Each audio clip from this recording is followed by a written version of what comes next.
শেখ হাসিনা যখনই বিপদে পড়েন তখন ছাত্রলীগকে একা রেখে তিনি লেজ গুড়িয়ে পালিয়ে যান। এই জন্য ছাত্রলীগের সন্ত্রাসীদেরকে আমরা বলবো যে আপনারা খুনি শেখ হাসিনাকে পরিত্যাগ করুন।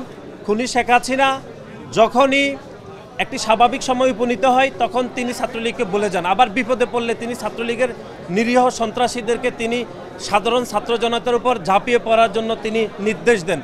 1975 সালের পরিবর্তনের পরেও আপনারা দেখেছি ধানমন্ডির 32 নম্বর বাড়ি অক্ষত ছিল। এরপরে শহীদ প্রেসিডেন্ট জিয়াউর রহমান ইভেন স্বৈরাচার এরশাদের সময় সেটি অক্ষত ছিল এবং আমাদের দেশনেত্রী বেগম খালেদা জিয়া যখন রাষ্ট্র ক্ষমতায় ছিলেন তখনই এটি স্বাভাবিক অবস্থায় ছিল।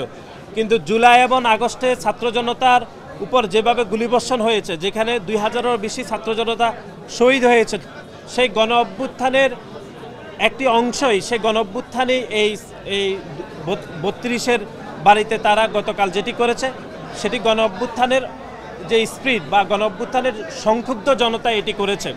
সুতরাং আমরা মনে করছি যে খুনি হাসিনা গতকাল যে বিবৃতি দিয়েছে তিনি জাতির কাছে কোনো রকম ক্ষমা প্রদর্শন না করে বাংলাদেশের জনগণকে দোষারোপ করেছেন এবং বাংলাদেশের জনগণকে দেখিয়ে নেবেন এরকম তিনি হুমকি দিয়েছেন।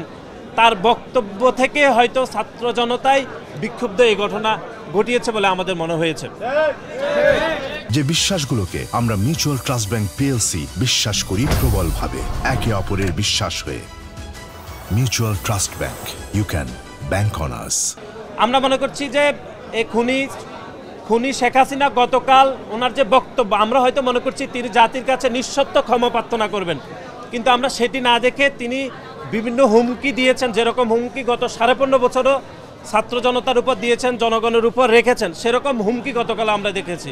সেজন্য হয়তো ছাত্র জনতাই হয়তো বিক্ষুব্ধ হয়ে এরকম 32 নম্বরের বাড়ি ভাঙচুর করেছে, আমাদের সেটি মনে হয়েছে। আমরা যেটি মনে করছি সেটি হচ্ছে ছাত্রলীগের এখনও পর্যন্ত কোনো সন্ত্রাসী গ্রেপ্তার হয় নাই।